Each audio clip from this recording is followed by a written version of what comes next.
Bonjour à tous.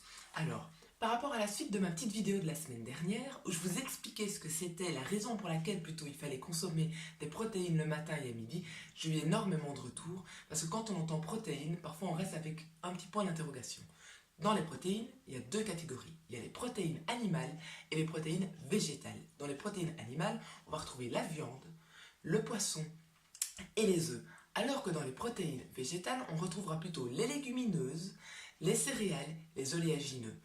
Juste pour avoir une petite idée, ce qu'il faut savoir, c'est que dans les légumineuses, si je prends l'exemple des lentilles, on va retrouver environ 25 grammes de protéines pour 100 grammes de légumineuses. Dans les oléagineux, donc tout ce qui est noix, amandes, etc., on retrouvera environ 15 grammes en moyenne de protéines par 100 grammes de noix. Autre chose qu'il faut savoir, c'est que je vous avais expliqué cette histoire du collier de perles avec tous les acides aminés. Ce qu'on apprécie dans les protéines végétales, non plutôt animales, c'est qu'elles sont justement composées de tous ces acides aminés.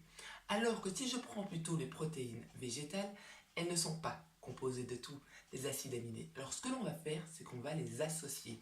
On va faire en sorte d'associer certaines légumineuses avec les céréales pour justement pouvoir obtenir tous ces acides aminés que l'on recherche tant, en tout cas ce que notre corps recherche pour la bonne fabrication des neurotransmetteurs, si vous vous rappelez bien, la tyrosine qui va se transformer en dopamine et en noradrénaline, et le tryptophane qui se transformera lui en sérotonine, l'hormone de bien-être et de bonheur, et en soirée qui se transformera en mélatonine pour bien dormir. Alors, en association, je pourrais par exemple prendre une légumineuse avec une céréale, donc c'est-à-dire manger du riz avec des lentilles. Je pourrais également plutôt, et ça se fait déjà justement en Afrique du Nord, etc., c'est consommer par exemple de la semoule de blé, donc une céréale, avec des pois chiches. Et donc la combinaison des deux fait qu'on a justement tous ces acides aminés.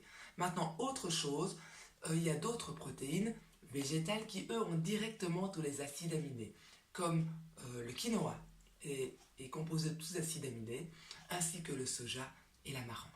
J'espère avoir répondu à vos questions et je vous dis à la semaine prochaine. Bon week-end!